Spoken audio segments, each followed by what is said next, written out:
to the shadows. Old stories line the shelves of our dusty archives. Stories of dreams, mystery, horror. We would like to bring one of our early radio tales back to life during this half hour. Let's see. Here's a pair of stories that lead us in opposite directions. One descends into a dark and worrisome earth. The other climbs to an equally disconcerting height and a very unusual predicament. Invented by Edgar Allan Poe.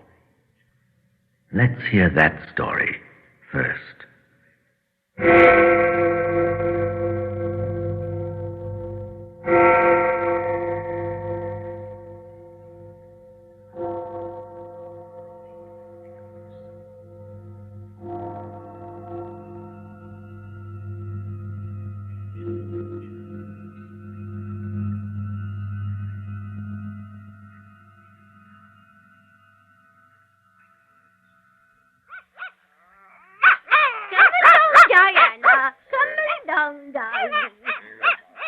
Bumpy, not so fast. Wait for me. Here, give me your arm. And don't trip over your coat. Pick up the tails and hold them off the ground. Pick them up. Pick them up. That's right. Come along, Diana. Ah, Edina. In my solitary walk, I have two humble but faithful companions. Diana, my poodle, and Pompey, sweet Pompey, my Negro. Pompey is only 3 feet in height, about 70, or perhaps 80 years of age, corpulent and bow-legged, but teeth like pearls. And eyes, large full eyes, deliciously white. Nature, alas, has endowed him with no neck. And I am the Senora Psyche Zenobia. As we walked through the deserted city, suddenly there presented itself to view a church, a Gothic cathedral, vast, venerable, and with a tall steeple which towered into the sky, at the very top of which was a large clock looking ravenously down on us. What madness now possessed me? I was seized with an uncontrollable desire to ascend the giddy pinnacle and thence survey the immense extent of the city. The doors of the cathedral stood invitingly open, and we entered the ominous archway. Diana! Stay! Stay, Diana! Almost instinctively, Diana led us to the circular staircase, which rose up from the floor of the cathedral, up into the dark tower, like a gigantic spiral column. Diana, be careful. Come along, Pompey. You will have to help me up the steps. Hold up your tail, and be careful not to step on my crimson satin dress. Now, come on. Up we go. Here we go. Oh, Pompey, this staircase has no end. Round and up. Round and up. Round and up.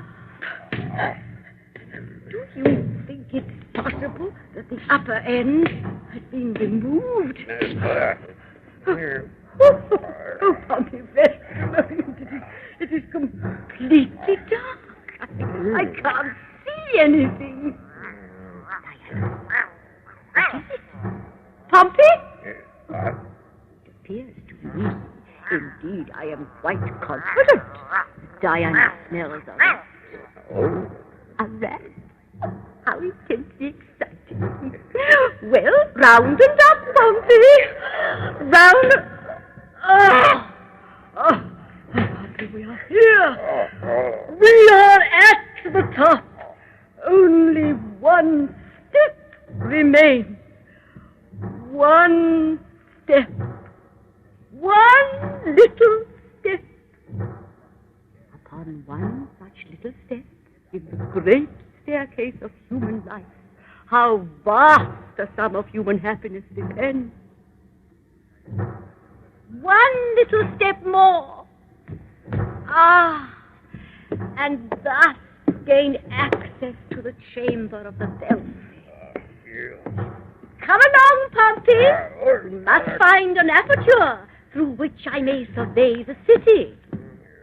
Windows? There are none. No windows. But there is sunlight. There must be an aperture. Ha-ha! There is the aperture. Just above our heads by that machinery. A little square opening. Just a little too high for me to reach. Pompey? Pompey? How do you propose that I reach the window? Do you not propose that you stand over here, just beneath it? Over here, Pompey. So, and do you not now propose to hold out one of your hands so that I may step on it? Now the other. Brilliant, Pompey. Now, Diana, I want you to be quiet. Quiet. Sit there in the corner. That's right. Up on your hind legs. Up, up. There you go. Now I want you to remain there like a very sweet little dog. All right, Pompey. Lift me up. Come on. Up. Higher onto your shoulder. There. Stand still, Pompey. And now I can just push my head through the little opening. Edinburgh, the classic Edina, spread out before me. Nothing could be more magnificent. Having in some measure satisfied my curiosity, I observed that the aperture through which I had thrust my head was an opening in the dial plate of a gigantic clock. I observed also, with surprise, the immense size of the hands of the clock, the longest of which, just above me, could not have been less than 10 feet in length. The other, pointing downward to my right, was somewhat shorter. They were of solid steel, apparently, and their edges appeared to be sharpened. Having noticed these particulars, I again turned my eyes to the glorious prospect below, becoming absorbed in timeless contemplation.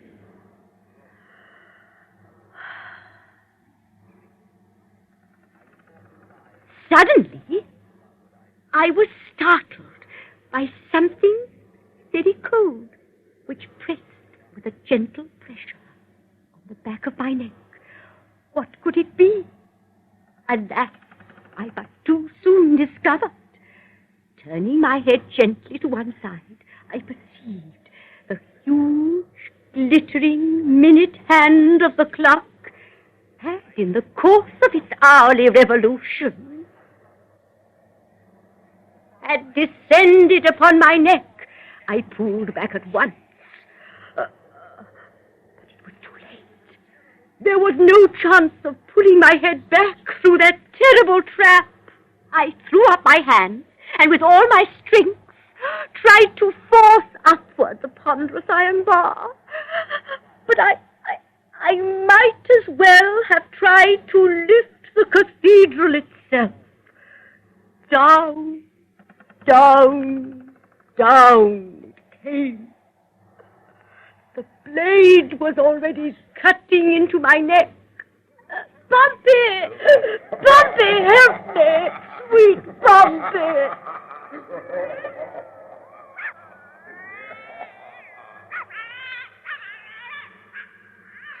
Diana! Is there no help for the Senora Psyche Zenobia? The ponderous scythe of time. I now discovered the literal import of that classical phrase. Had already buried its sharp edge a full 2 inches into my flesh, and my sensations became indistinct and confused. The huge figures on the clock face looked so intellectual. They were all dancing a mazurka. The figure 5 was extremely delicate in her performance, obviously a lady of breeding. I curtsied with my head to her. Exquisite pain. My eyes were absolutely starting from their sockets. One of them actually tumbled out of my head and, rolling down the side of the steeple, lodged in the rain gutter, regarding me with an insolent air of independence and contempt, winking and blinking at me, forcing my other eye to do the same, whether I wanted to or not. Shameful ingratitude. What a relief when the other eye tumbled out and rolled down to the gutter, hitting the first one. Then they rolled to the edge and disappeared. The bar was now 4.5 inches deep. My sensations were those of entire happiness. In a few instants, I would be relieved from my disagreeable predicament. At 25 minutes past 5 in the afternoon precisely, the huge minute hand had proceeded sufficiently on its terrible revolution to sever the small remainder of my neck. What a relief! It first rolled down the side of the steeple, lodged for a few seconds on the gutter, then rolled along it to the edge, and then over the side, down, down, down.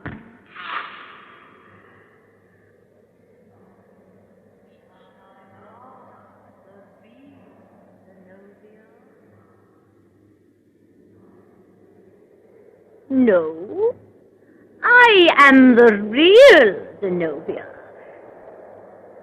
There was nothing now to prevent my getting down from my elevation, and I did so. Well, Pompey! Pompey! Come back, Pompey! Look out for the stairway! Look out!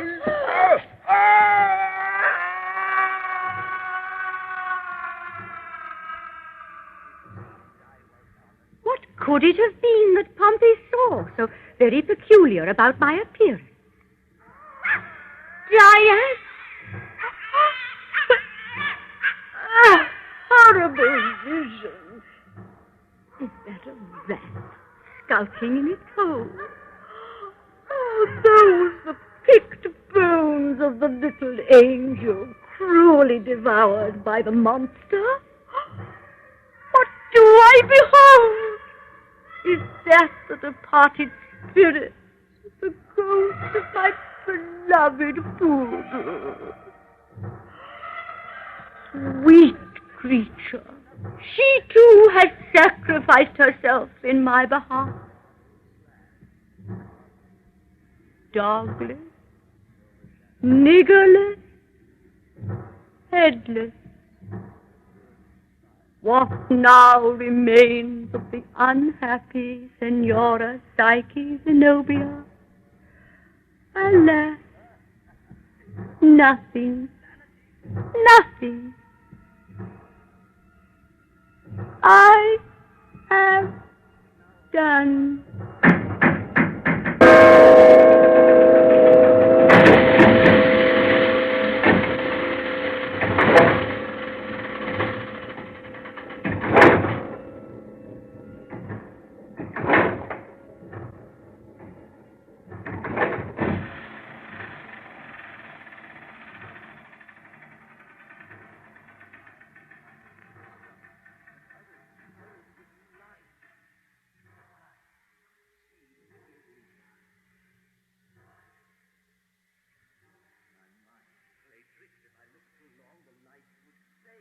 A Predicament by Edgar Allan Poe. Pat Franklin was Signora Psyche Zenobia, with technical production by Clay Grillo. Franz Kafka takes us now in another direction. I've completed the construction of my burrow, and it seems to be successful. From outside, you can't see anything but a hole. But that hole really doesn't lead anywhere except into solid rock. It was a little trick. But the trick wasn't intentional. It was simply the remains of one of my many abortive building attempts. I thought it would be very clever to just leave that hole without filling it in.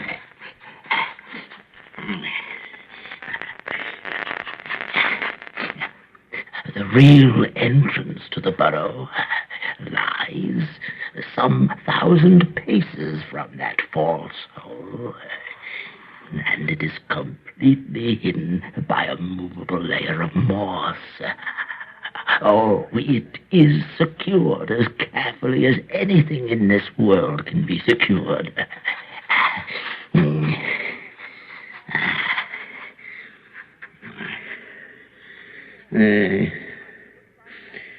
Still in all, someone could step on the moss covering by accident and break through it.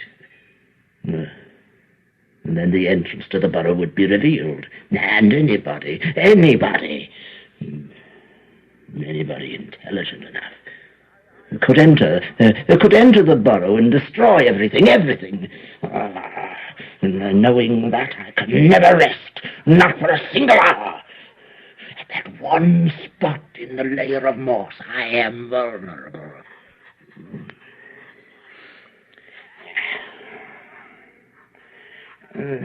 All this involves very laborious calculation, and the sheer pleasure of the mind in its own keenness is often the only reason one keeps it up. You see, I must have a way of leaving the burrow at any moment. Despite all my cleverness and vigilance, I could be attacked from some place I least expect. I could be peacefully lying in the inmost chamber of my house, and all the while from below an enemy may be burrowing his way slowly, stealthily towards me. Of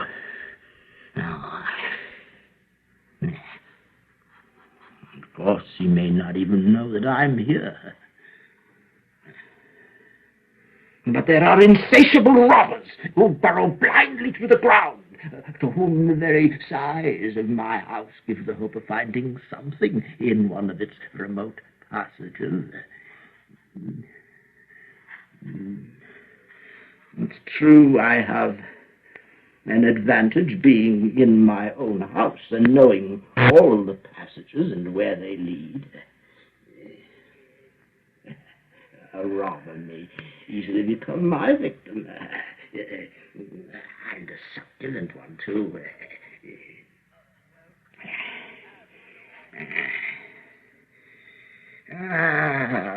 But I am growing old. I am not as strong as many others. They make it possible to scent things far off.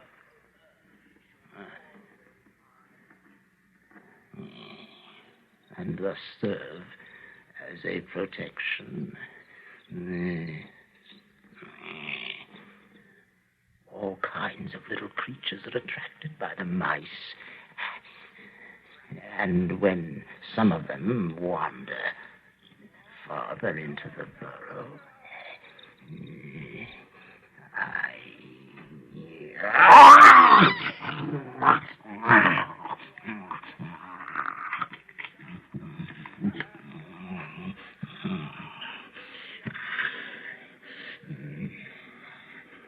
so I can have a certain amount of subterranean hunting, sufficient for a modest way of life, without leaving my burrow at all. And what a great advantage that is.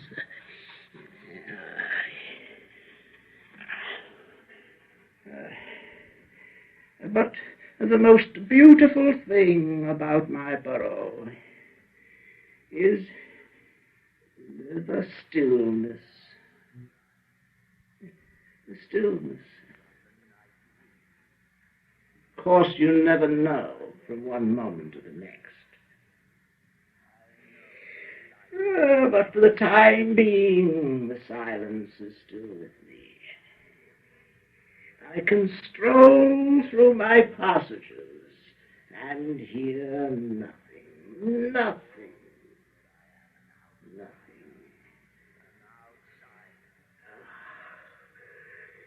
And the fragrance of the woods floats in.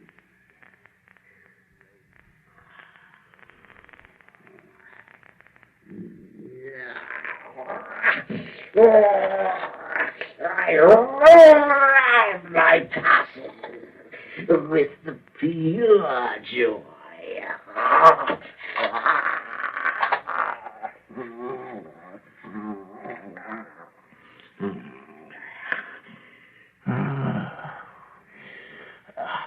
When autumn sets in to possess a burrow like mine, and a roof over your head is a great good fortune for someone getting on in years. Poor homeless wanderers in the roads and woods, creeping for warmth into a heap of leaves or a herd of comrades. Delivered to all the perils of heaven and earth.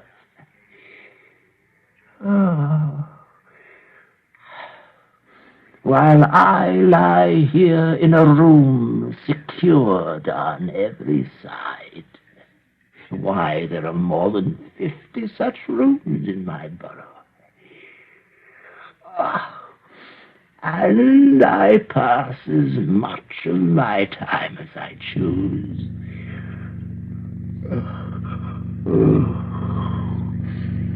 Between dozing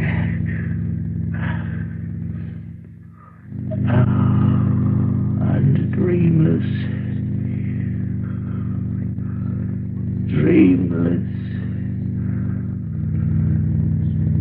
sleep.